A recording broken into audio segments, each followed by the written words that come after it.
The following is a production of peanutbutterdisaster.com and may contain views and language not suitable for all listeners. Audience discretion is advised.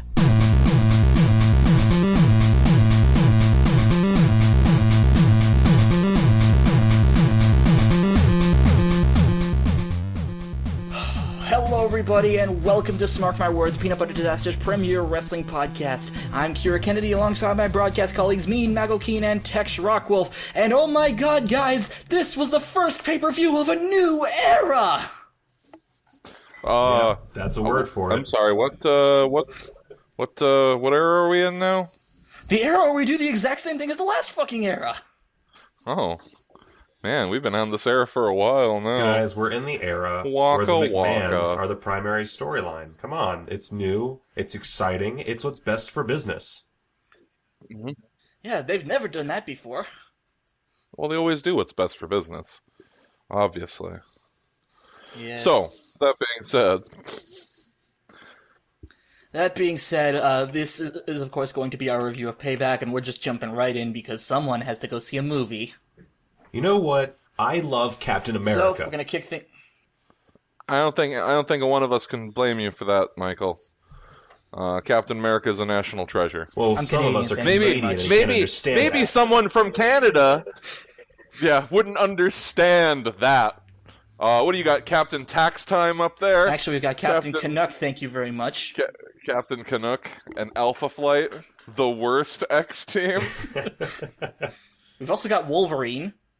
Boom! And Deadpool. Okay. Boom! Alright. Moving right along. Yes, moving right along to the first of the kickoff matches. Dolph Ziggler taking on Baron Corbin, and really?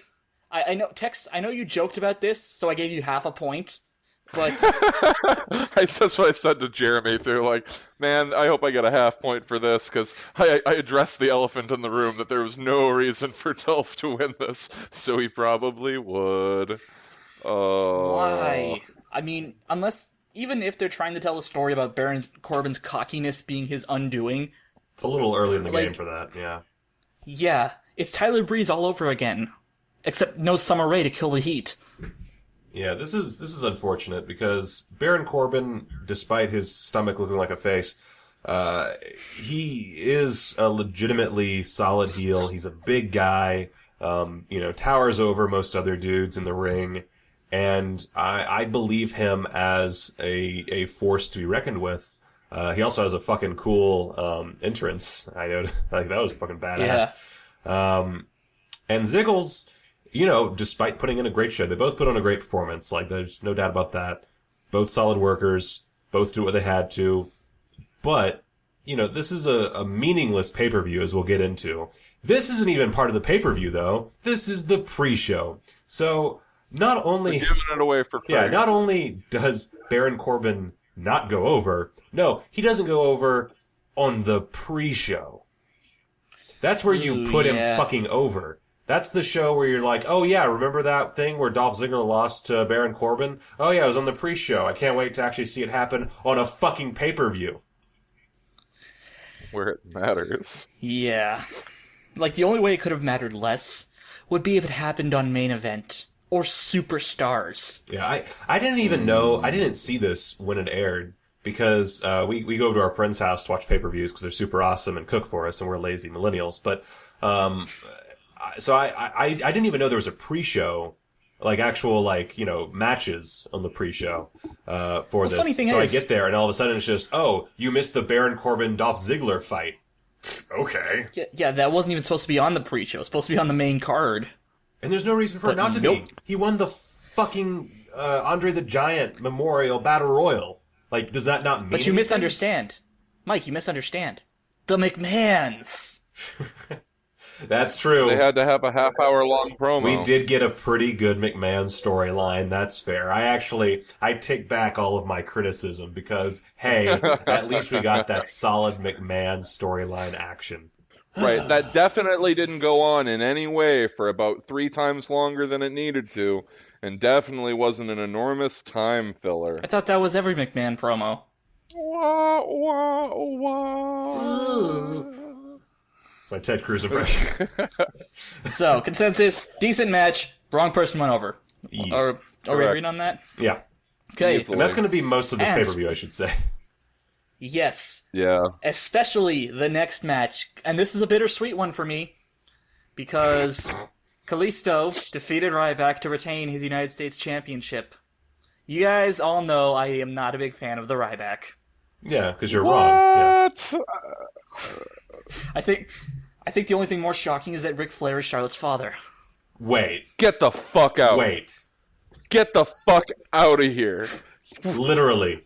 Why haven't you told anyone, Kira? This is a fucking scoop. We could be making a name for this podcast by breaking this hot story right now. I didn't think anyone would believe me. Wouldn't believe you.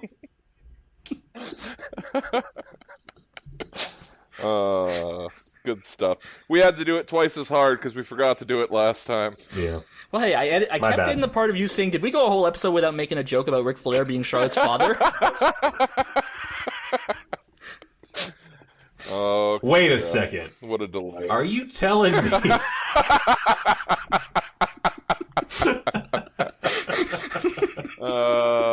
Good stuff. Good stuff. Oh, but anyways, But Kalisto Ryback. yes. I was very bittersweet on this, because on the one hand, I love seeing Ryback get the shit kicked out of him. On the other hand, what the fuck is Kalisto even doing with the US title anymore? Because it's Kalisto. Yeah, he's Hispanic. That's Johnny. You know, I'm pretty sure what happened was Vince McMahon was trying to book this particular fight. He was trying to figure out, who deserves to go over. And he sat down and he got his lunch for the day, and it was a taco bowl. And, he said to himself, this is the best taco bowl I've ever had. I love Hispanics. Kalisto goes over. Either that or Ryback ate his taco bowl. Maybe that explains why he got kicked off TV. Because he needs to be fed more. Yeah, so, for those who somehow didn't catch this, or if it somehow ends up being nothing in the long run, Ryback asked to be taken off of WWE television, and he was sent home. He was actually, I guess, supposed to be part of the Battle Royal that occurred on Raw the next night, but then he was not, on account of the whole saying things that he shouldn't. Apparently, his thing is that the WWE should be paying all the wrestlers equally, because oftentimes the wrestlers who are getting more attention in storylines, who are going over, are the ones getting paid more. But since it's a scripted sport, there's no reason for that to be the case. And that makes sense. I mean, if you're being written as the loser and you're not getting paid as much because you're the loser, yeah, I mean, that's pretty fucked up. Yeah. So he brought that to the attention of the higher-ups, and they were like, you're going home, or something. Go on home, you cunny bastard. So, that's unfortunate. I'm Canadian, I still find that overly naive.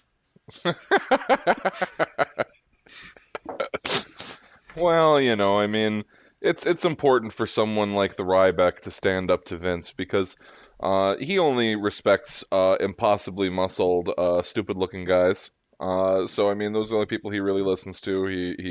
I mean, all the Ryback has to do is just kind of go in there and start, showing off the goods a little bit, kind of pumping up a little bit, kind of giving Vince what he wants. I mean, just use his masculine wiles. That's all I'm saying. Stop talking and let me finish, damn it. Oh, God. And thankfully, or unfortunately, depending on which way you look at this seems to be the end of the feud, as Kalisto is now going to be feuding with Rusev. Yeah, which is a good matchup, I think. I think it's great. Fuck you.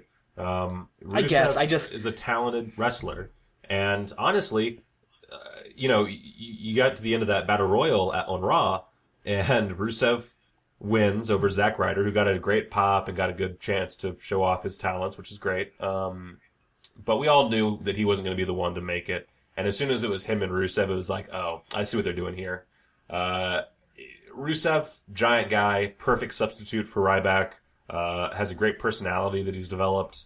I think that's a great option. And when you see him and Kalisto lock eyes at the end of that Battle Royal, it's like you see that kind of oh shit look in Kalisto's eyes, and it's just golden. So I think it's a great idea. It could very easily turn out poorly. But back to Payback, I think this was a great match. There were a few it was definitely better than the there. WrestleMania match. Yeah, it was definitely way better than the WrestleMania match. There was that one spot, and I don't remember what he was trying to do, but Kalisto fucked something up, and he was going to go diving down on the side of the ring, and Ryback saved him, and that was a real, I guess, great sort of smark thing to notice. I don't know what you would refer to it as. But it Although, shows speaking that... of smart things to notice, during his entrance, mocking CM Punk, you must have came real hard. Well, I mean, that was a little double-sided. On one hand, yes, I like when people mock CM Punk. He deserves it for being such an asshole. But some people have... Who's never coming back. Who's never coming back. Yes. I want to remind the folks in Chi-Town about that. Right. On the other hand, knowing this behind-the-scenes trouble, I don't think he was necessarily mocking him. I think it was co-opting his gesture to get the idea across that he is a little fed up. That might be the point of that. Because it did seem, at the time, I was like, man, he's reminding people of CM Punk? That's a terrible idea. Why would... that seems like something that Vince would hate. And then, afterward, when this all came to light, I was like, oh, well, okay. Maybe it was... had a purpose, because, I mean, he's complaining about the company. That's what CM Punk did. So, I mean... But yes, I did come. I came everywhere, yeah. And I was at our friend's house, so, I mean, it was extra bad. Well, you'd said that they were pretty accommodating folks, so I imagine that they were able to, popcorn. I imagine they had some moist towelettes ready. They're used to my ways. Okay, so from there we actually get to the opening match on the card, which Enzo Amore and Colin Cassidy versus the Vaudevillains in a number one contenders match to determine who would face the WWE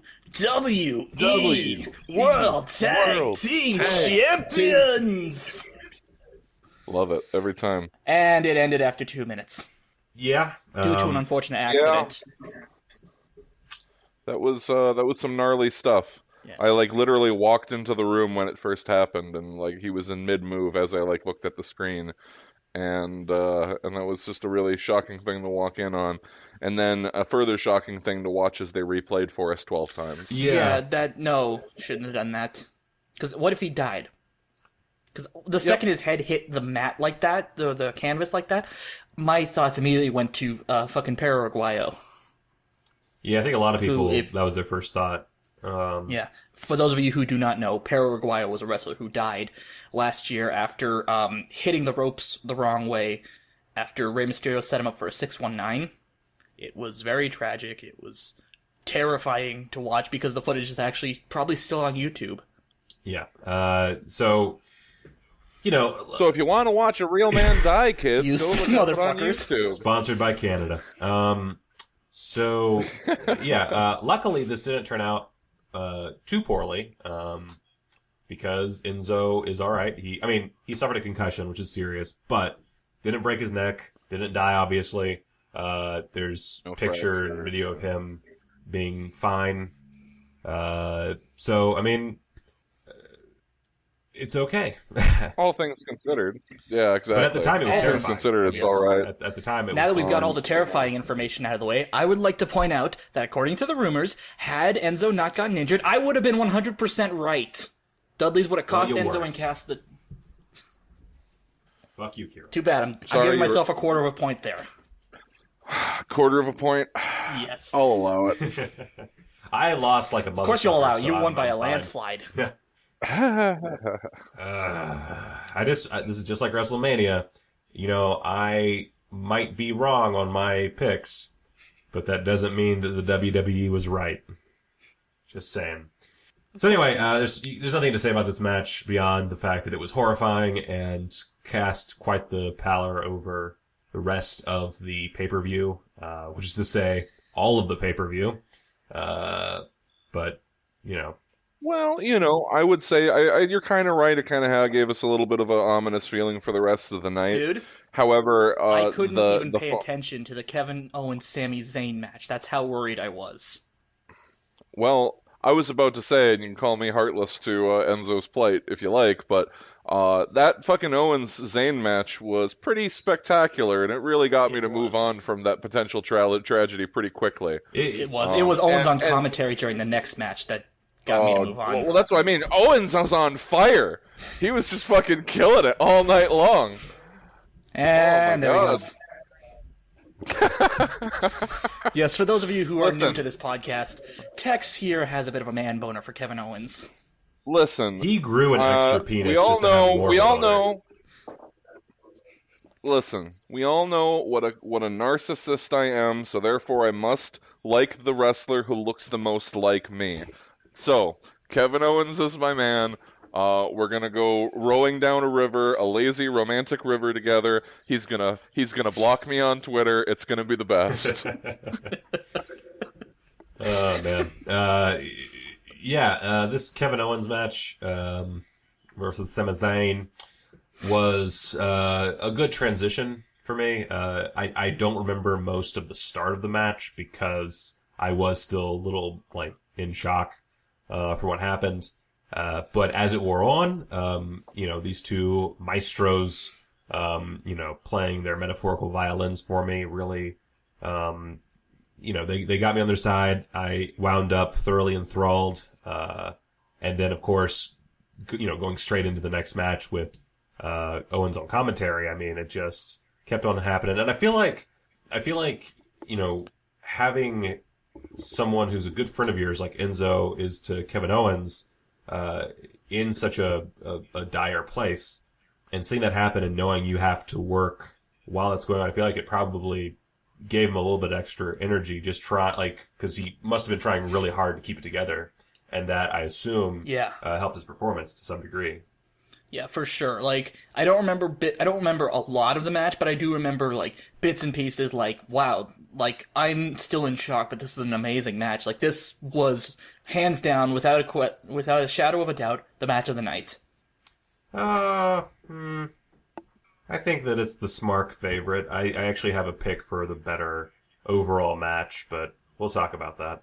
But yeah, I mean, it was definitely one of the highlights. The beautiful thing about this is there's not a single bad match in the bunch, at least as far as ones that, finished. So, right. I mean, there is that, and I'm glad for it. I still, cards on the table. I didn't like this pay-per-view, but it has nothing to do with the wrestling. Yeah. Right. Yeah, I mean, I'm with Kira on this one. This is probably the best show of the night, and especially when you take into account the sock in the gut that all of the fans took, watching that happen to Enzo and worrying about what happened to Enzo. The fact that they could still put on such an entertaining and memorable match that really kind of shined. I kind of assume that it's more amazing than it was, and that we were all still a little bit numb. So yeah, I'm gonna have to give my nod to the match of the night, the Owens Zayn match as well. Yeah. So from there, we moved to Kevin Owens sitting down on commentary as Cesaro took on The Miz for the Intercontinental Championship, and we went from possibly the best match to probably one of the worst, one of the weakest matches on the card. You think so? Just because of the ending. Oh, yeah, what? Right up until the ending, the match was very good, and then suddenly you have a brawl that somehow screws Cesaro, and it's just I think that there's a worse match if you're gonna use the ending against it. I think there's a worse match on the card. I think this is. I think I said one of. Okay, well, I thought that the match itself was great. Cesaro is one of the best workers in the company, and The Miz is the most, I would say, underrated. And together, they did a lot of good stuff. Maurice didn't really, do any crazy interference shit, so that was good. And Cesaro knocked it out of the park. And then, of course, Sami Zayn, of all people, kind of fucked it up. But, as far as screwy finishes go, it's not too bad. I mean, it's fine as a story element. You know, the plan I can tell going in this was no titles are going to change hands. So, you know, I couldn't believe Cesaro losing any other way. It's just, there's no way Miz goes clean over Cesaro. There's a power ranking there that doesn't compute. So, you know, I let it slide, even though at the time I was like, no, fuck you, no, was roughly what I said. Yes.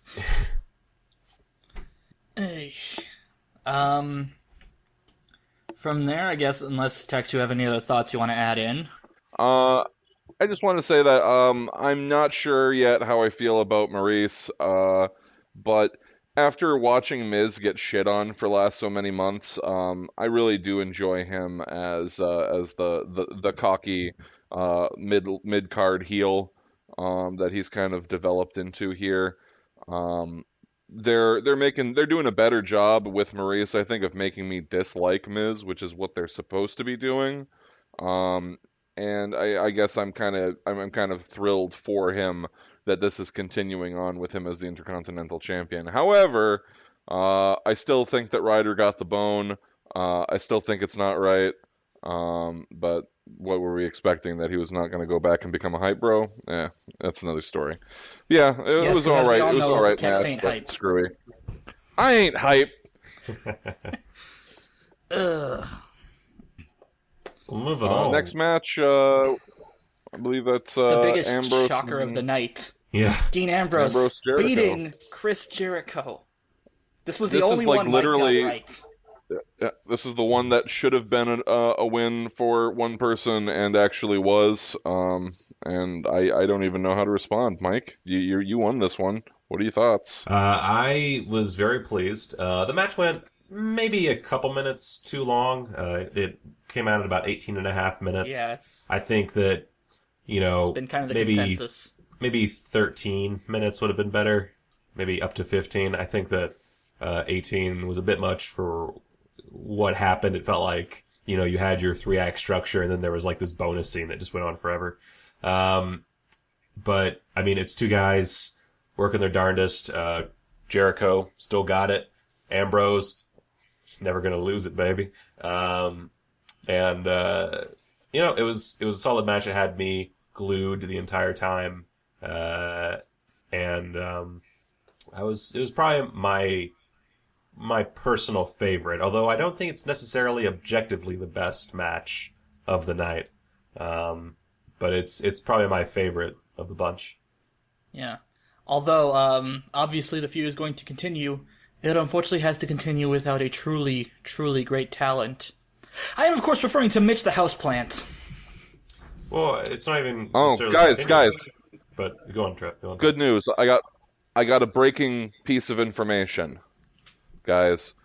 TNA has just signed Mitchell. Mitchell's been signed by the Impact Zone. He's going to be starring in here. Oh, the next poor time bastard. Next time they can scrape together a few pieces of bones to try to pay somebody. I don't know how they're going to honor his contract, but Kayfabe News is breaking the story. Oh, he deserves so much better. I assume that this is over because Jericho said he was he had that goodbye tweet to WWE. I guess, but at the same time, why even bother risking the life of a young up-and-coming talent in Mitch to beat the senses out of Ambrose? You know, Vince McMahon believes that houseplants are a dime a dozen, so I'm not too surprised by that waste of talent. It happens all the time in WWE. I wouldn't really read too much into it. I think we can all recognize that Mitchell was brought on as enhancement talent. So, I mean, it's not like his star was ever going to burn very brightly here anyway. Yeah, that's just he might be able to make an impact in the Impact Zone. A glass of milk could make an impact in the Impact Zone. But yeah, Slammiversary 2017. Mitch the Potted Plant versus Glass of Milk. Book it, TNA. So I think we can agree that match in Ambrose versus Jericho with Ambrose going over pretty much probably the best booked piece of business all night.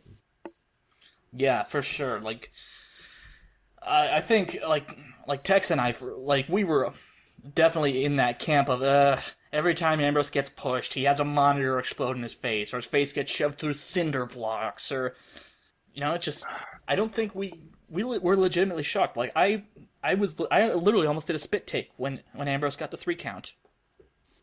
Yeah, it was not to be expected, because it was to be expected. Yeah. Yes. Yeah. Jericho's a great heel. Ambrose is the best face. Awesome. So from there, we move on to probably the dumbest finish to what could have been a really good match. The women's championship match. Little Nate. Yes. Fucking Little Nate, man. Fucking fucked it all up for him. I thought we were going to have a Brett screwing Brett or a Brett screwing Natty, but nope, fucking Little Nate. Yeah. Like, honest to God, I did not even realize that Little Nate was the referee until the second after Charlotte locked in the sharpshooter. It's like, wait, is that Little Nate? Ring the bell! Ring the bell! God, I rarely bring my tweets into this, but I did have I had very few tweets for this, but one of them was that was the dumbest goddamn thing I've ever seen, and I stand by that. That was the dumbest. I fucking thought it was thing I've hilarious ever seen. at first, but then it was like, I think the whole me laughing was of course they do a fucking screw job. Why not? I just feel like, it's been done to death already, and they're referencing a very old other rehashing of the screw job by having it be Little Nate, and then it has no apparent reasoning behind it other than I guess Ric Flair asked Little Nate to do this is the implication I got from Raw the next night. Fuck you. That's shitty booking. Fuck you. If this is some they liked it because it was in that Little Nate thing was in the Attitude Era, right? I'm not mistaken. Lil Nate was a ref in WCW. Well, no, I know. Well, I'm saying it was during the wars. Yeah, during the wars, but that era of wrestling, I would say that they both kind of share that. It's like, oh, well, we'll just reference this fucking thing that happened back then in that period of time where people loved wrestling. No, you're wrong. No. You're wrong. You're wrong. This was a perfect time to have, Brett do the sharpshooter on Ric Flair while he's trying to interfere, and then because he can't interfere, Charlotte loses to Natty. Or Charlotte has to step up and actually put her fucking A game on and has to take down Natalya in an all-out brawl while Ric Flair's getting the sat out of him because what else is breaking the do? I fucking hated this booking, and it sucks because it was a pretty good fucking match between Charlotte and Natalya. They were bringing it, and then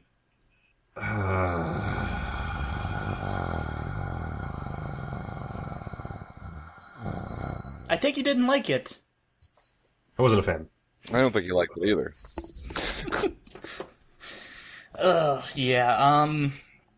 And this is kind of one of the main things people were talking about when the pay-per-view is all over and done with. It's like, yeah, it's a new era where we're using a finish from fucking 10 years ago.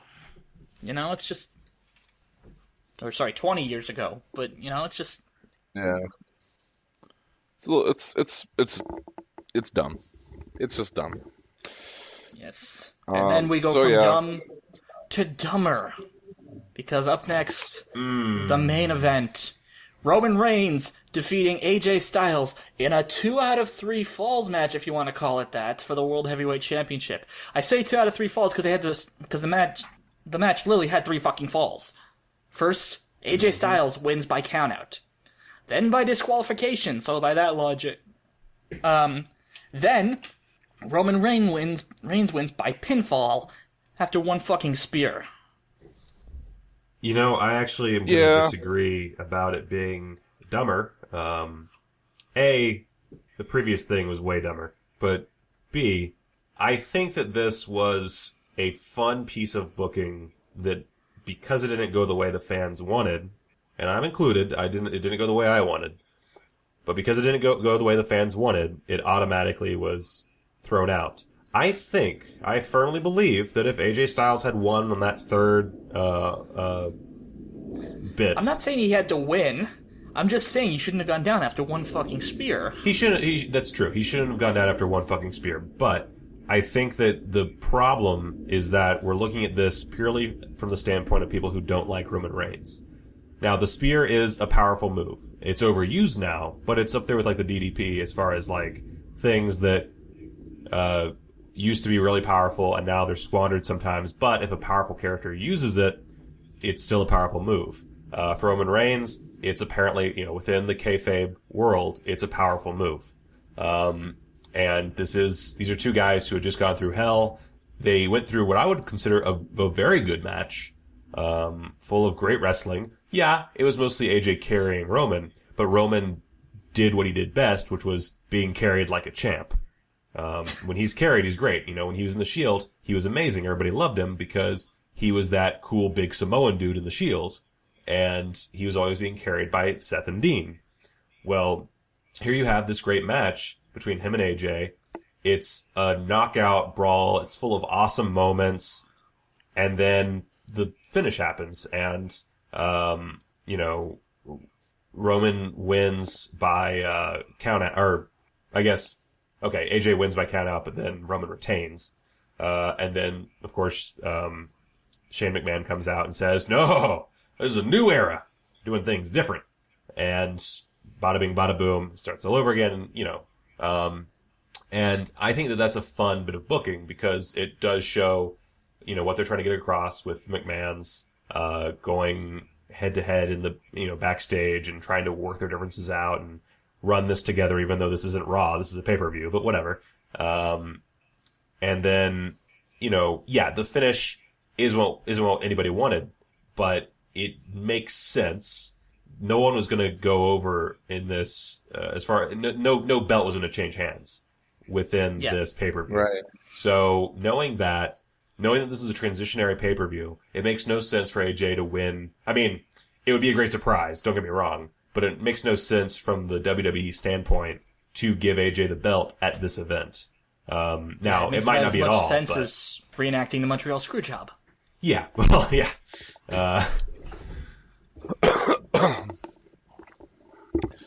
Yeah. Well, I think that they kind of did the right thing here, guys, because this was a critical moment for the Roman Reigns character.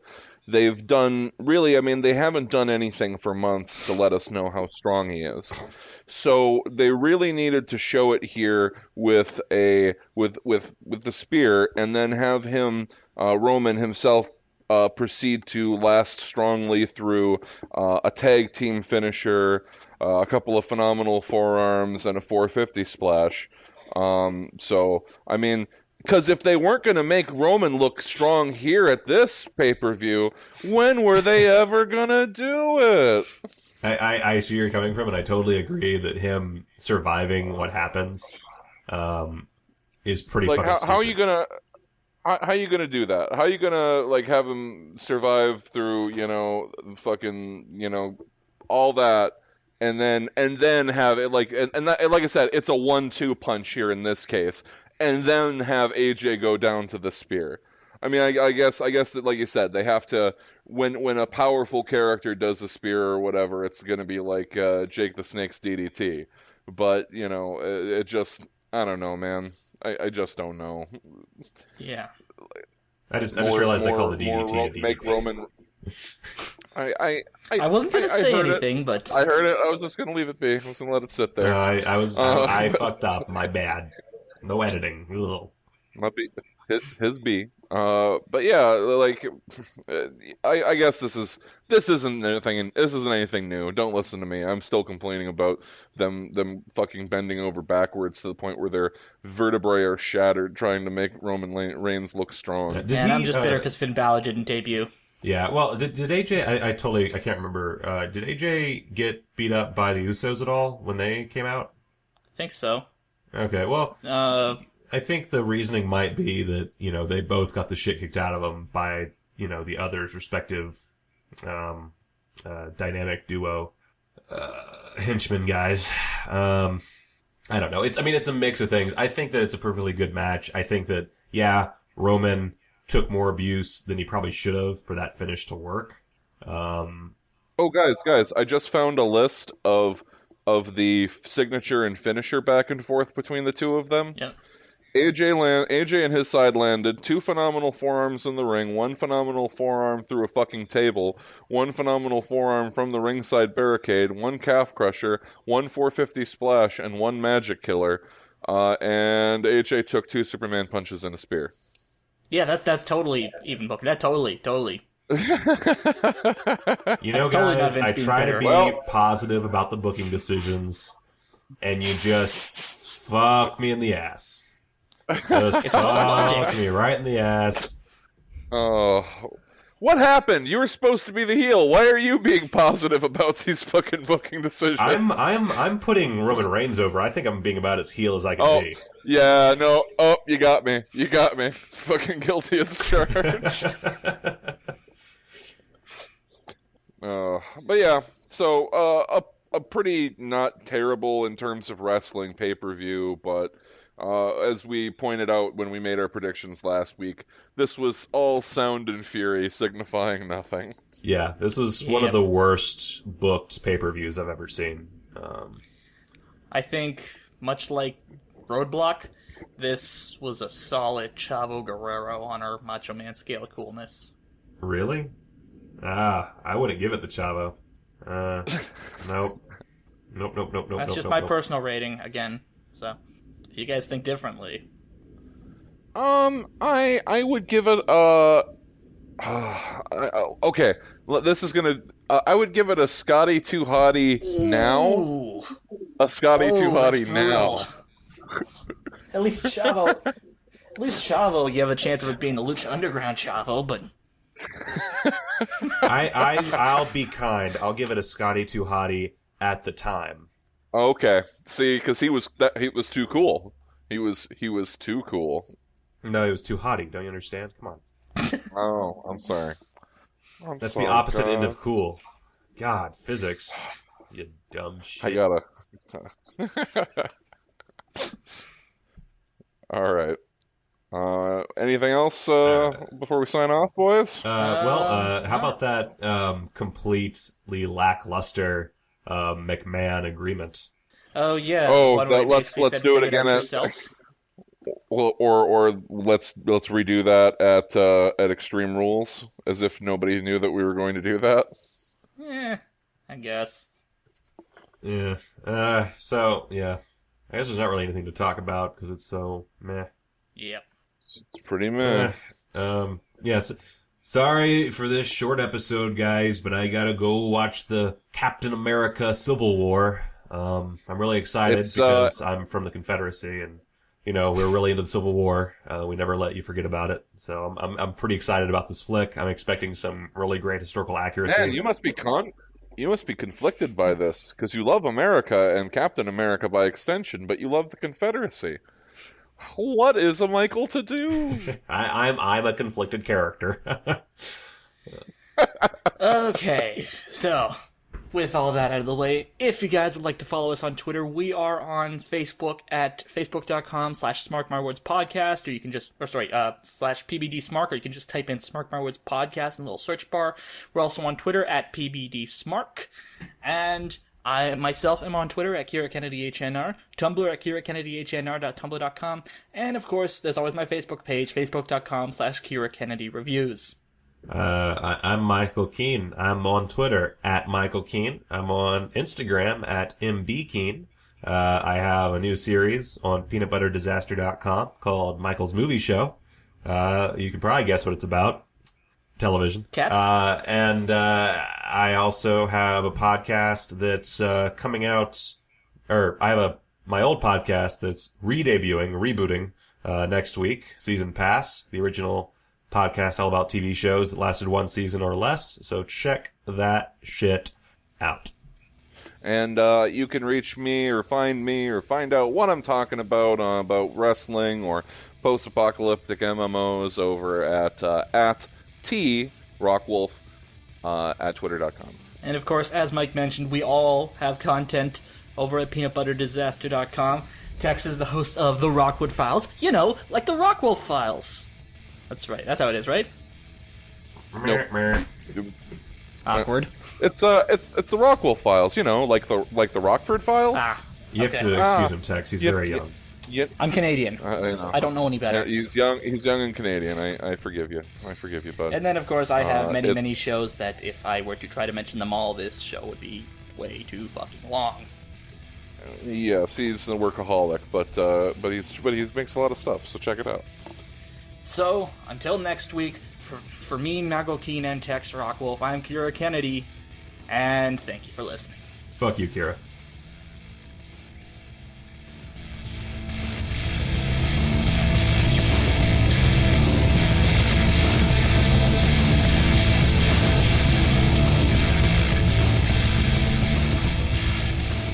Smark My Words is hosted by Kira Kennedy, Tex Rockwolf, and Michael Keen.